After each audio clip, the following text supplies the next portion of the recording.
Ongi etorri Tulankideren podcastera, gaur Mondragoneko ardatz estrategiko bati begiratuko diogu interkooperazioari. Eta horretarako 25 urte betetzen dituen Ategiren ibilbidea hartuko dugu oinarri moduan. 25 urte elkarlana lehiakortasun bihurtzen dela erakusten eta hala egin du Ategik. Eta gurekin da Amaia Ramos, Ategiko zuzendari nagusia, egunon. Egunon. Eta ongi etorri, Amaia. Eskerrik asko. Tulankideren podcastera. Bona, hasteko, nola esalduko zenuke Ategi gaur egun esaldi batean? Bueno, esango neuke, arlo ezberdinetan erosketak eta interkooperazioa kudeatzen dituen negozio eredua dala. Duela 25 urte, sortu zenean, gizartean zegoen zein hutsune edo behar betetzeko sortu zen Ategi? 2001 urtien Mondragoneko 16 kooperatibek nik uste dut ikusi zauiela behar amankomunak zaukiela eta zentzua ikusi zotzien euren behar horreik batu eta negozio eredu bat martxan jarri behar horrei aurre itxeko, ez? Orduen hola hasi izan Ategin ibilbidea orain 25 urte. Badira ja urte batzuk, Bai. eta ibilbide bat baitaren, nola ez. Ordutik ona izan duen bilakaera handiena zein izan da? Nik pentsetan dut askuntza, ez? Euki dauen askundia, ez da? Askuntza arlo kuantitatibuen eta arlo kualitatibuen. Arlo kuantitatibuen 16 bezerokin hasi ginen, eta momentu hartan, lehenengoko urtean bueltan kudeatutako volumena 1.000.000 eurokoa zan, ez? Gaur egun, isa 300 bezero dauzkagu, eta 2025 kudeatutako volumena, praktikamente 450.000 eurotakoa da, ez? Orduan, askunde garrantzitsu bat, arlo kuantitatiboan, eta gero, arlo kualitatiboan nik esango neuke, Ategik zelabait bere ibilbideen jauela, eta ibilbide hortan, nortasun bat garatu dauela, izen bat, posizionamendu bat, errekonozimendu bat, ez? Esango neuke, eta konfiantza be, bere bezeruen konfiantza be, zelabait irabazi dauela. Oinarri sendoekin abiatu zen, eta orain gaur sendagoa dela dudarik ez dago. Bai, dudabarik, bai. Zerk egiten du Ategi, desberdin beste erosketa ereduekin alderatzen badugu? Bueno, nik uste dut, hortarako oso argi eukibioula eta badaukoula Ategin gure jatorrixa, ez? Lehen esan duen moduen, kooperatiba batzun bihar amankomun horrei erantzuna emunteko sortu zan. Orduen, horrek zetara erueten gaitxu.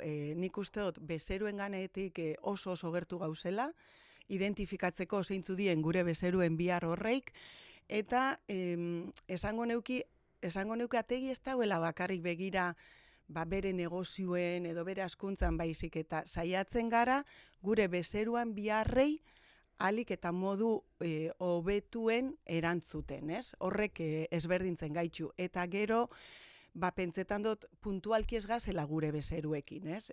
Zelabait bidia elkarrikein itxen duela, ez? Ez da momentu baten eraiketa batein eta urten itxen gare, ez? Eskutik, gure bezeruen eskutik goia zela esango neuke. Eta horrek ezberdintzen gaitxula pentsetan dut. Bai. Hasieran aipatu dugu interkooperazioa, ardatz estrategiko moduan. Zer egin dezakete enpresek elkarrekin bakarka egin ez dezaketena?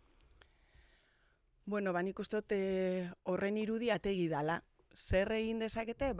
Euren biharrak batu, euren volumenak batu, eta batze horrek gaitxasunak emuten dotzu merkatura hobetu urteteko, ez da? Merkatura urtete zarenien, kondizio hobi hauak lortzera, ez bakarrik prezioen, guk asko esaten dugu, Ategik lortzen ditxula prezioak hobetzia, baina bai hobetzen ditxula, adibidez, kondizioak, ez? Erosketa kondizio horreik, zerbitzua, momentu puntual batzutan, krisi egoeratan, volumen horrek ahalbidetzen dotzu zelabait, erantzun harinak aurkitzen, azkar aurreakzionetan, errekurtsoak partekatuak die, espezializazio maila altu bat daukou, eta gero nik uste dut oso garrantzitsua dan gauza bat dala interlokuzio maila. Ategik lortzen dau interlokuzio maila altu bat, atzetik bezero asko dauzkagulako eta bezero horrein volumena daukogulako, eta momentu puntual batzutan interlokuzio maila altu horrek asko lagundu izan duzku, eta hortan asko lagundu izan dutzo gure bezeruei. Esango zenuke interkooperaziotik edo interkooperazioarekin enpresak lehiakorragoak direla? Dudabarik, bai. Amaia, zure esperientzatik, zer du berezi erosketa kooperatiboak? Bueno, hortzen alde batetik azpimarratuko neuke Mondragonen ADN-ien interkooperazioa dauela, ezta? Orduen, horrek erueten gaitxu erosketa kooperatibo hietara. Erosketa kooperatiboak ze daukon, guk esaten dou, batzutan, erosketa kooperatiboak behartu itzen zaitxula, ongizate komuna jarten ongizate individualan aurretik. Eta hori ez da erresa, baina uste dut, Mondragonen baitxan gauzen nok, horre gauzak beste modu baten edo beste modu gertu hau batetik ikusten ditugula, ez? Orduan, erosketa kooperatiboak suposatzen dau batzutan ongizate komuna, ongizate individualan gainetik jartia, ongizate kooperatiboak suposatzen dau danon onurako batzutan, ez? Danon onura lortzeko batzutan izan like bakar batek apurtxo bat gutxitxu hau irabazi bierrizetiak, bai? Baina argi dau, taldien joenda danok irabazten urteten diela, ez? Batzutan, batzuk apurtxoa gutxi hau irabaziko daue danok irabazteko, baina beti taldien fanda dudaik ez dau, danok geixau irabaziko dauela bakarrik fanda baino. Nik esango nuke hori, ez? Erosketa kooperatiboa hortan datzala. Eta hemen badau kultura, egia da, ezta kooperatibak urtetako bilakaera bidea egin duelako. Bai. Zure ustez, eredu kooperatibak badu lekua gaur egungo mundu global eta lehiakorrean, konplexuan? Nik baietz esango neuke. Gero eta gehiago entzuten ditugu lankidetza, bizikalitatea, elkarbanatzia, ingurua eta ingurukoak errespetatzia, legatua, eta kontzeptu guzti horreik nik uste dut oso gertu dauzela Mondragoneko nortasunarekin eta Mondragoneko balioekin. Hortan, baietz uste dut. Bueno, nola ari da aldatzen erosketa eta hornikuntza mundua etengabeko eraldaketan dagoen gizarte honetan? Zuenera ekarrita, ezta? Zuenera aterrizatuta. Bai, erosketa arlora, ezta? Esango neuke, ontsen ikusten ditugunez, bai geopolitikak, bai hormuz eta inguru hortan dauen gatazka dela eta energian inguru hortan aldaketak ikusten bagabitzela, Txinako rola gure mundu nazi hontan, guzti horrek eragina dauko, ezta? Eta erosketa arluan, nik esango neuke paradigma aldaketa bat datorrela edo bagabitzela ikusten, ez? Azkenengo 20 urtetan, nik esango neuke erosliak oso zentrautak egon diela, ahalik eta merkien erosten, ez? Baina, oin momentuen, apur bat ikusten duena, ez? Gure zenbait bezeruak arazua daukie, ez dakixiela hilebete batzutan, biharrezkoak daukien lehen gaiak eukiko dituzten. Oin ja ez da presio, kasu batzutan ez da presio arazo bat, kasu batzutan da, eukikot enpresan biherdoten lehen gai horreik nire ekoizpen prozesurako, bai ala ez, ez? Orduan, hor paradigma aldaketa handi bat dau, ez? Azkenengo 20 urtetan edo, entzuten genitxun kontzeptuak zan, hornitzaile bakarran kontzeptua, entzuten gauen just in time kontzeptu hori, entzuten gauen efizientzia kontzeptua, eta nik uste dut gero eta gehiago, just in caseek ordezkatzen dauela just in time, hornitzaileak bakarra ez, gehiago iki behar ditugu, bada espadan, efizientzia baino arriskuak neurtu behar ditugu. Bueno, hor erronka politxa, baina kriston erronka dauko, ez? Eta orduen nik uste dut horrek erosketa arduradunen eta erosketa arloko pertsonen rola aldatuko dauela.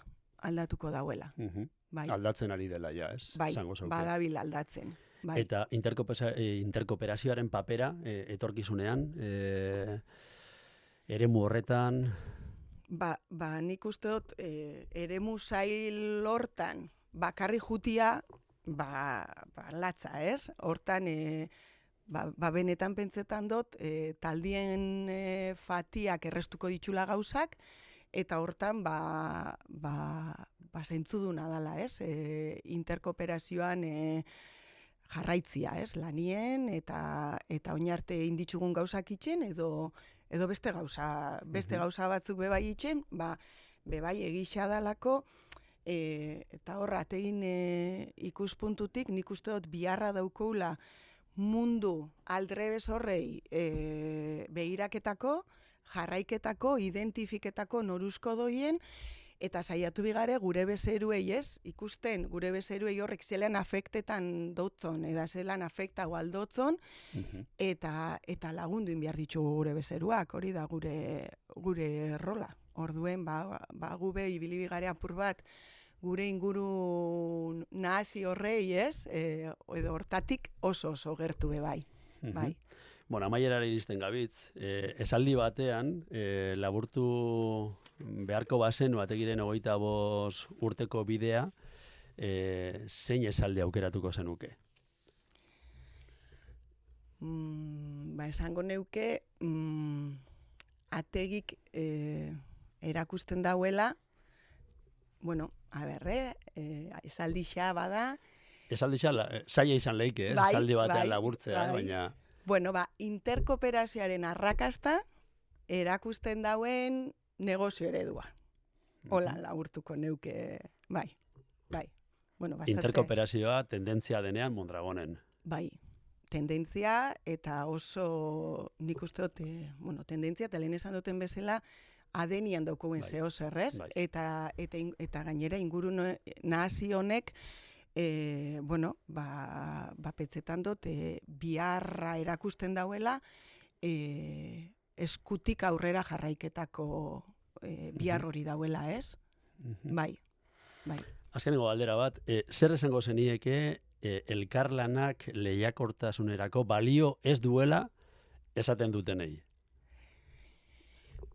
Eskatuko notzen euren agendan tartetxo bat, ordutxo bat, gehiago ez, eta eskatuko notzien ordubeteko bileratxo bat, eta saiatuko nintzen datuekin eta adibide zehatzekin erakusten hori holan ez dala. Bai. Bueno, mila esker gurekin izateagatik, Tulankideko podcastean, ategiren 25 urteko ibilbidearen inguruan, interkooperazioaren inguruan ere gurekin aritzeagatik, eta elkarlanetik lehiakortasuna eraikitzen dela erakusten duen adibidea zaretenez, ala segi, eta gure ikusentzulei ere eskerrik asko Tulankideko podcasta jarraitzagatik. Mila esker. Eskerrik asko zuei. Mila esker.